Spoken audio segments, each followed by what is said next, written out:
Hi. We are. Nice. It's definitely a hot seat for sure. So I have started a new process myself these last couple days. And Did it feel that you were under the influence yes. when it came? Yes. Then it's a good one. Yeah. So I just want to touch on that for 5 seconds Yeah. before I go into my question. But Yeah. I just started thinking about my day as kind of like a song. And how do I want my song to start? And sometimes I do like high energy songs that just come right in. And so sometimes I will create a day where I just jump out of bed and whatnot. But other days I like to just Ease on start in. with some soothing stuff or Yeah. like have some gentle elements come in. That's and then better. That's a create better the way kind because you've of, got more control. You got more right. control in that. Later on, when you're really, really rocking and rolling with this, you can jump in at any velocity that you want to. Nice. So my question is basically I've been into this work learning about it for a while now, and I'm pretty averse to hard work.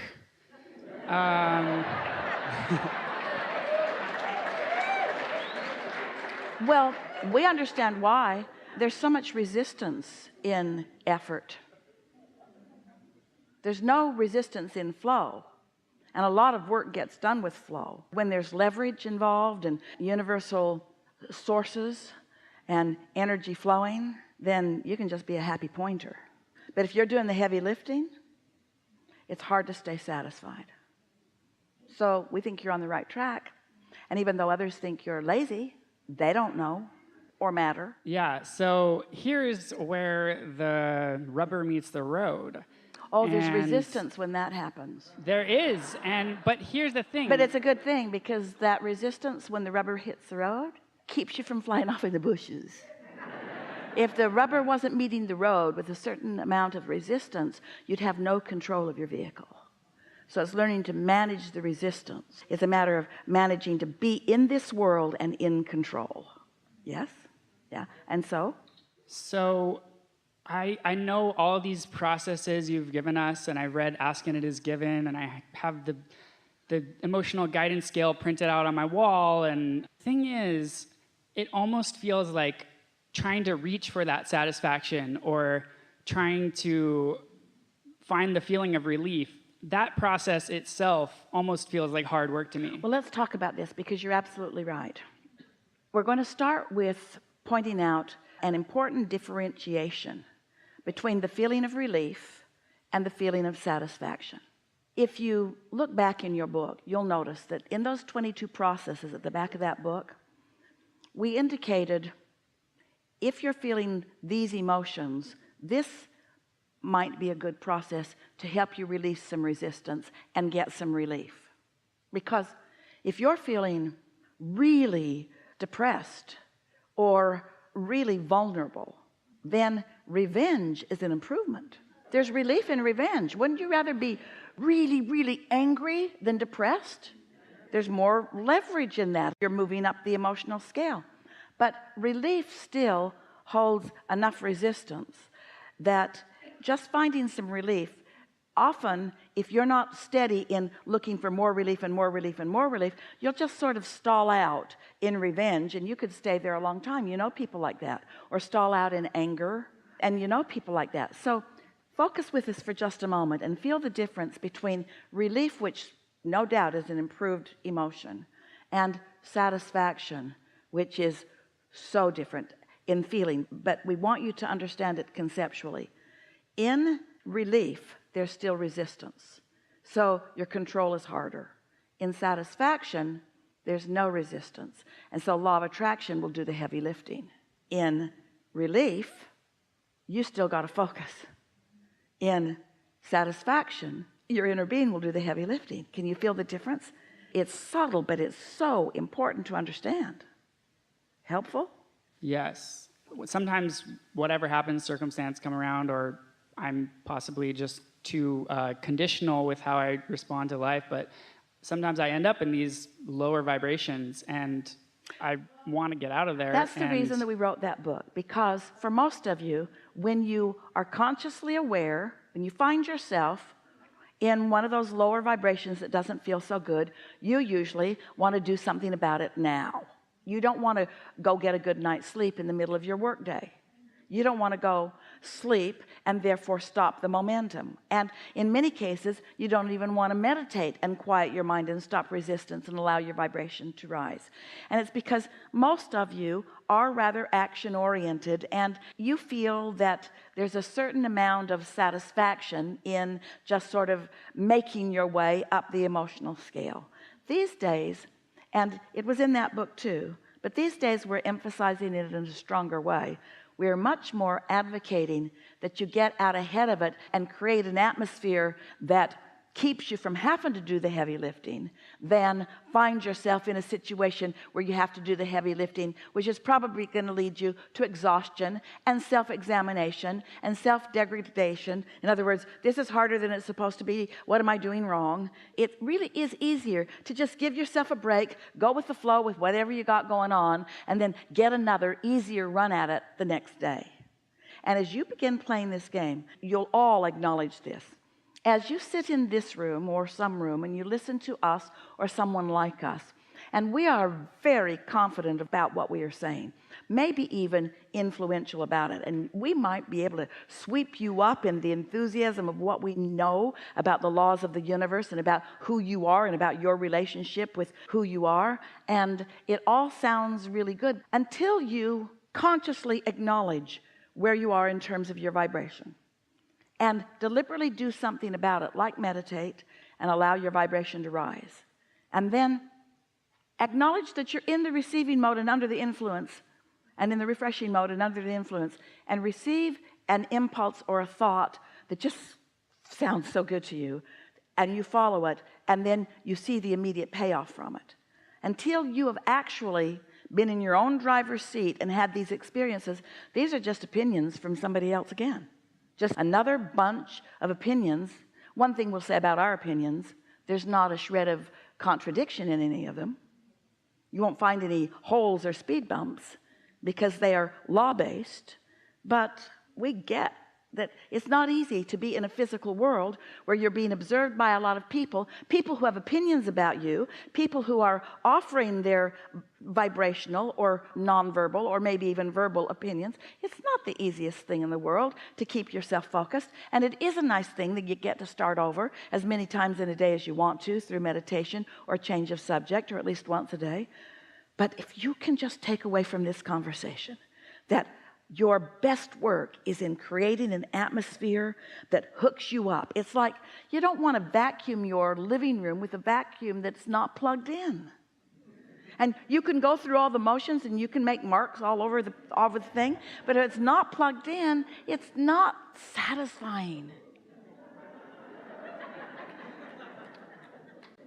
We want to hear more from you, because we're not trying to talk you away from a position, because we're talking about the same thing. But we want to dialogue with you if you have something. Well, I was just inspired to this idea. So I understand conceptually that when I ask for something, there's 100 different ways immediately around me that I could get to that. Yeah. And it's more of an intellectual thing. And I have experienced a few times where I go into those. We've just got to jump in here really quick. Can you hold your place? Yeah, sure. So there are always a lot of choices. Think about this. If your intention has become, and you're pretty steady at it, which one's the most satisfying, then that means the guidance that you will feel, the impulses that you will feel, will give you the most satisfaction. Sometimes, depending on circumstances, a direct route would be more satisfying. Sometimes a meandering route with lots of beautiful interfaces with lots of beautiful things is more satisfying. And nobody else can decide for you what route, and it won't be the same route every time for you even. But your inner being knows, because we so want you to know this. We want you to know this. Your inner being knows for sure in every moment what you want, what's in the vortex, and where you stand right now, this red hot minute, in relationship to it, and knows the most satisfying route for you. So your inner being never chooses the quickest route, the most productive route, the most efficient route. Your inner being never chooses the most popular route. Your inner being doesn't have an opinion outside of what you've put there that is the most righteous route. Your inner being is leading you to your most satisfied route. And if you're reaching for satisfaction, then you're tuned into what that is.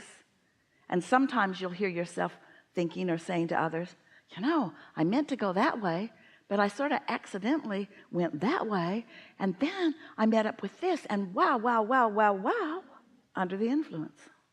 So now, can you bring us back to where you were before we diverted you? So like, let's say there's something that I get inspired, like, oh, that'd be awesome to have that, right? And I've heard you when you say there's 100 different avenues towards that, or it's feeling counterpart, right? So now hear us now.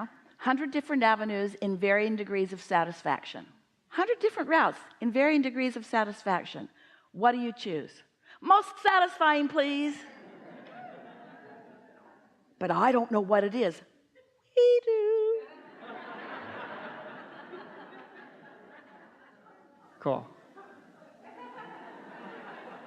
All right, thank you.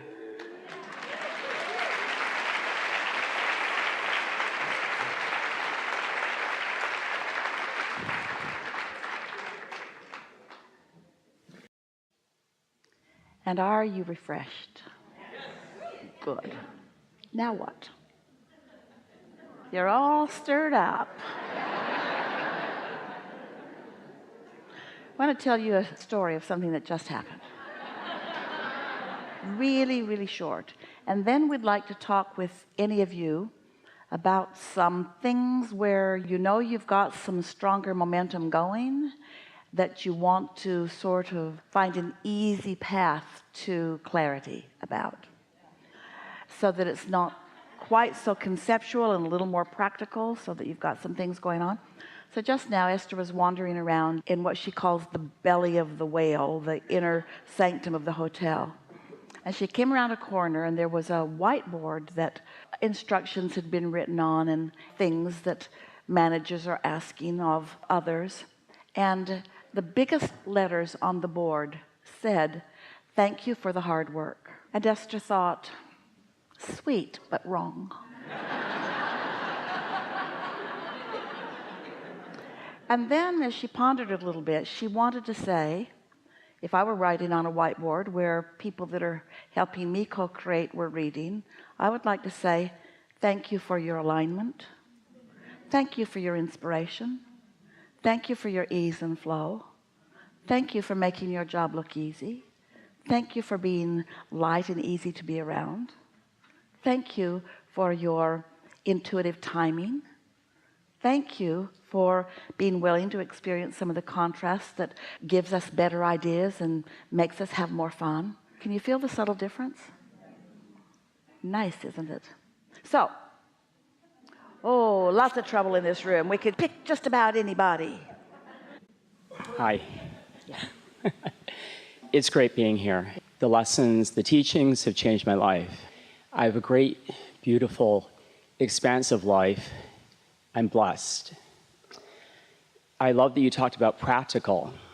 I have a really hard time, because I'm a compassionate person, with so much of what's going on in the world right now, and it's challenging for me. Asking bothers you? No. Because that's really what's going on. That was part of Esther's thank you. Thank you for being willing to explore contrast, which causes you to ask for more, which allows for the expansion of what we are all about. Okay. Yeah? So you just don't like seeing people suffering? No, we don't either. If we could all discover personally for ourselves a way to ask and then not move in opposition to our asking, there'd be no suffering, would there? Which requires some different ways of looking at it, which is what you are about. Let's say you're seeing someone struggle. Do you want to give us some examples, or should we just take it from what you've given us? Immigration and the children. It's a good one. Big struggle and big emotional response and big asking. Big asking. And when asking happens, what happens, answering.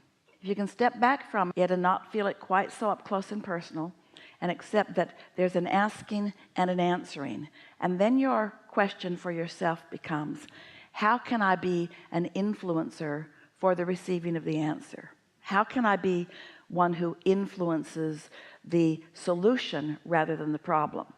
Well, from what you know already, you can't focus upon the problem without influencing the problem.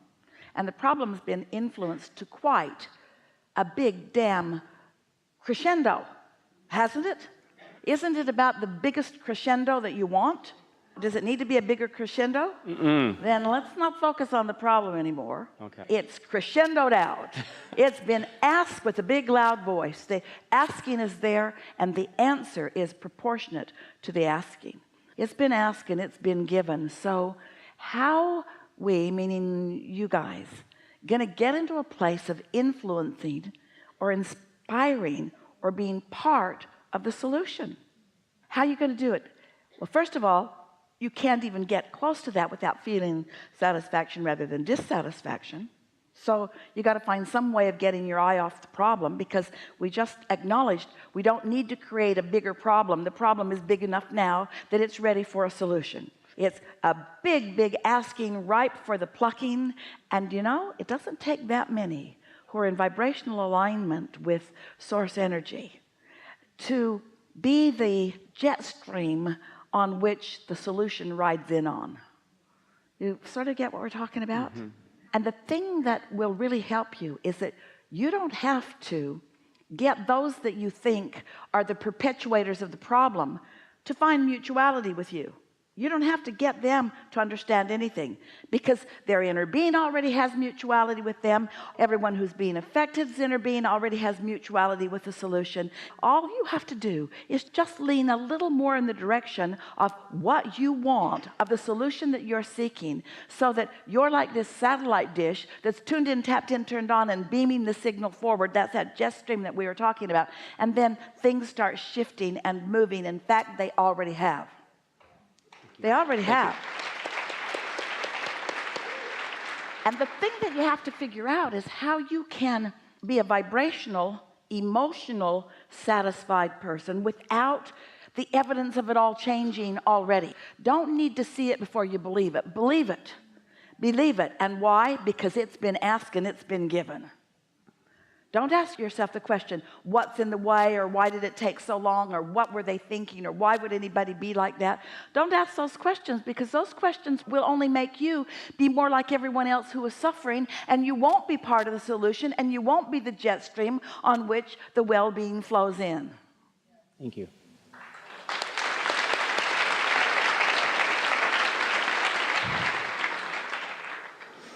Something more? That's all. It really is. Thank you so much. And then pay attention to what starts happening. Just pay attention. Feel the power of your influence.